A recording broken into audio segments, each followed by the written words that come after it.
You'll never get married at this rate, Callie. You've scared off every man in this county twice over." I said it laughing, the way a brother says things without thinking. And I have regretted those 11 words every single day since. She didn't laugh. She looked at me the way you'd look at a stranger who'd struck you. And she set down the coffee pot so gentle it barely made a sound, and she whispered, "Only if you ask me." Then she walked out of my kitchen and didn't come back for 3 years. My name is Thomas Weller, and I raised sheep and a little wheat on 80 acres outside a town called Marrow's Bend, Kansas, a town too small to matter to anyone but the people who live there. Callie and Ashford had been my neighbor since we were children, her family's land butting up against mine like two hands folded together. Her mother died birthing her, and her father raised her rough and plain, teaching her to shoot and mend fences and never once teaching her that she was pretty. So she grew up not knowing it, and I suppose I never told her either, because I never let myself think it, not out loud, not where anybody could hear. I was 26 that spring, unmarried, and the whole town had opinions about it. Old women at church watched me with a particular hunger reserved for a man with land and no wife to put it to use. Callie was 24, unmarried too, and folks whispered about her different, said she was too sharp-tongued, too handy with a horse, too much like a man in a dress for anybody to want her. I never believed that. I just never said so. That morning, I'd come over to help her father mend the north fence. And her father wasn't feeling well, so it was just me and Callie out there in the cold with the posts and the wire.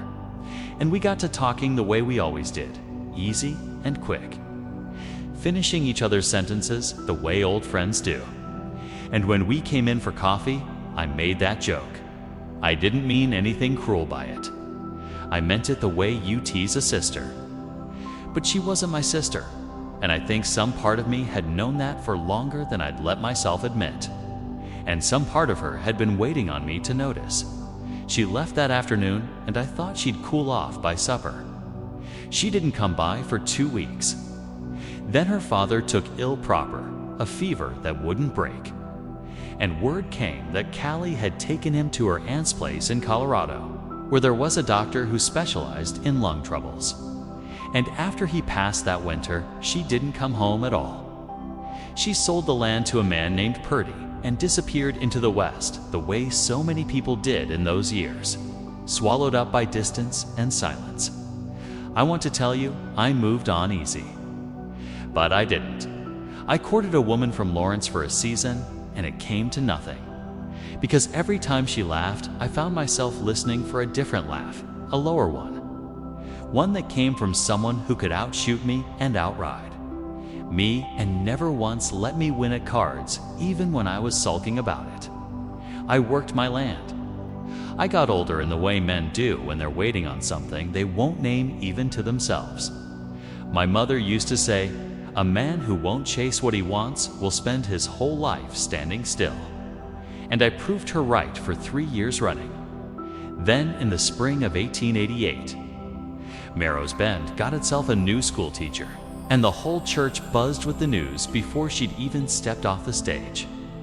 I didn't think much of it until I was in town collecting feed and I heard her voice through the open door of the schoolhouse, correcting a boy's arithmetic, and something in me went still and cold and hot all at once.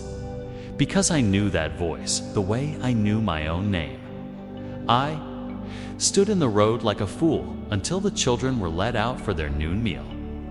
And then Callie Ashford stepped out onto the schoolhouse steps in a gray dress with her hair pinned up proper. And she looked older, steadier, and more beautiful than I had any right to remember her being. And when she saw me, her face did something complicated, surprise. Then something guarded, then nothing at all, a closing over, like a door shutting quiet so as not to wake anybody. "Thomas," she said, like she was testing whether the name still fit in her mouth. "Callie." My voice came out rough. "You're the new teacher." "I am."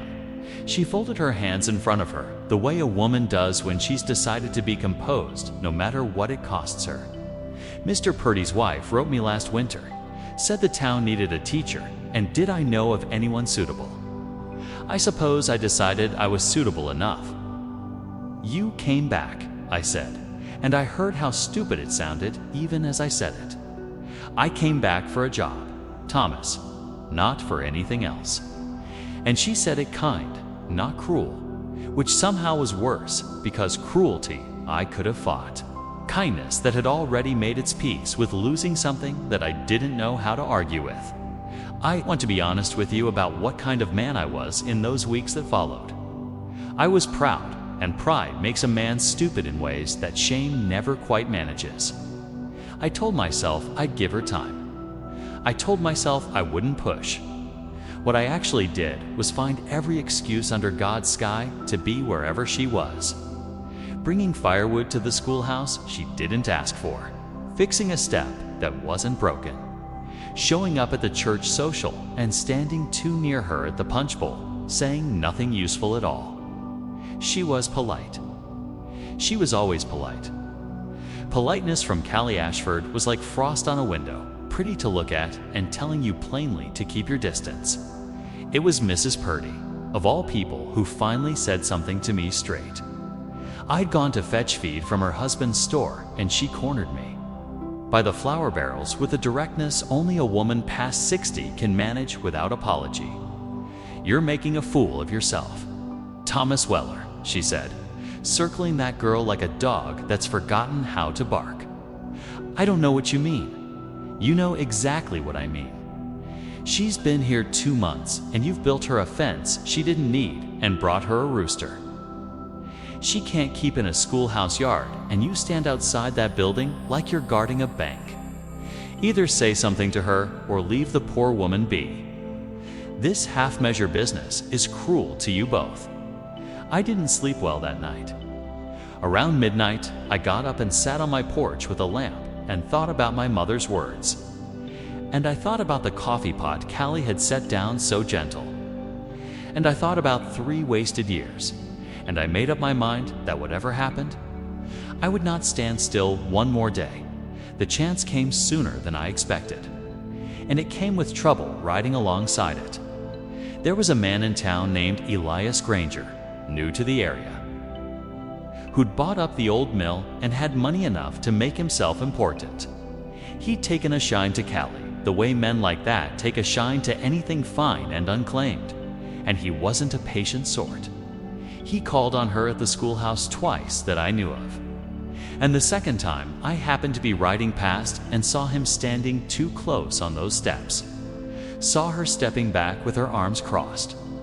Saw the particular stillness of a woman trying to be firm, without being unkind to a man who doesn't deserve the courtesy. I didn't ride up. I want that on the record, because part of me wanted to, and knew it wouldn't help her.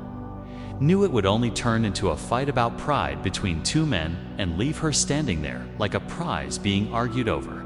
So I rode on. And that evening, I heard from the Purdy boy that Granger had asked her to a dance being held for the church building fund, and that she'd said she'd think on it. Which the boy said with the breathless importance children give to gossip. They don't understand the weight of. I thought on it too. I thought on it all through supper. I didn't eat, and half a night I didn't sleep. The dance was held in the new Grange Hall.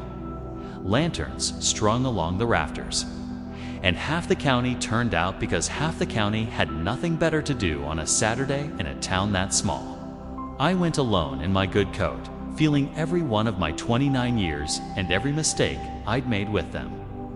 Callie was there in a blue dress I'd never seen. Standing near the refreshment table, talking with 2 other school teachers from the next town over. And Granger was already circling her like weather coming in. I watched him ask her to dance. I watched her hesitate, glance toward the door like she was calculating an escape. And then accept, because a woman alone in a small town learns early that some kindnesses cost less than some refusals. They danced. He held her a shade too close, and she corrected the distance twice, subtle as anything. And I stood by the wall with my hands in fists I didn't know. I'd made until my knuckles ached. When the song ended, I didn't think.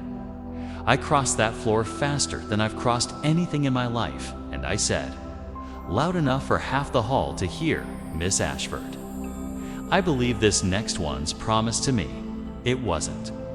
Nothing was promised to me. But Granger looked at my face and decided against arguing. And Callie looked at me with something flickering behind her eyes that I couldn't name yet. And she put her hand in mine. We danced in silence for the better part of a minute, and I felt her trying to keep the proper distance a schoolteacher keeps from a man in public. And I let her because I understood now that I'd have to earn any closer distance, not take it. You made quite a scene, she said finally, quiet. Not looking at me, I know it. Granger will be unbearable about it Monday. Let him be. She almost smiled. Almost. You've gotten bold, Thomas Weller. That's new.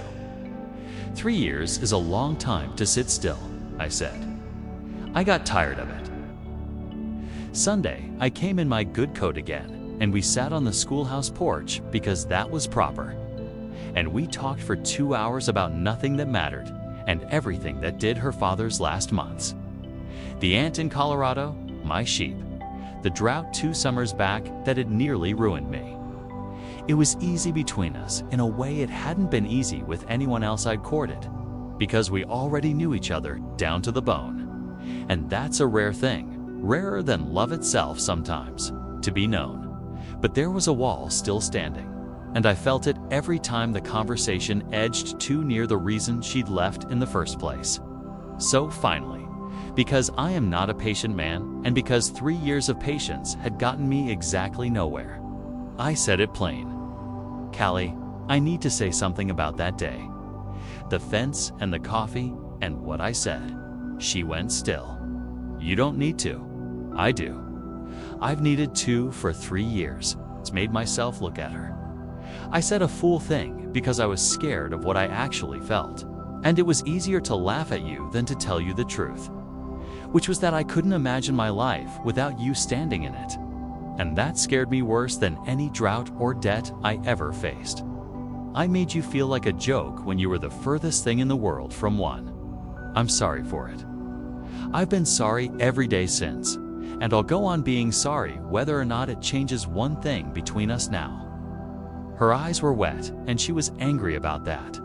I could tell, angry at her own eyes for betraying her. Do you know what it did to me, hearing that? My own father never once told me I was worth marrying. And then the one man I'd have said yes to without thinking twice stood in his kitchen and laughed at the notion of anybody wanting me at all. I didn't mean I know you didn't mean it as cruelty. That's what made it worse.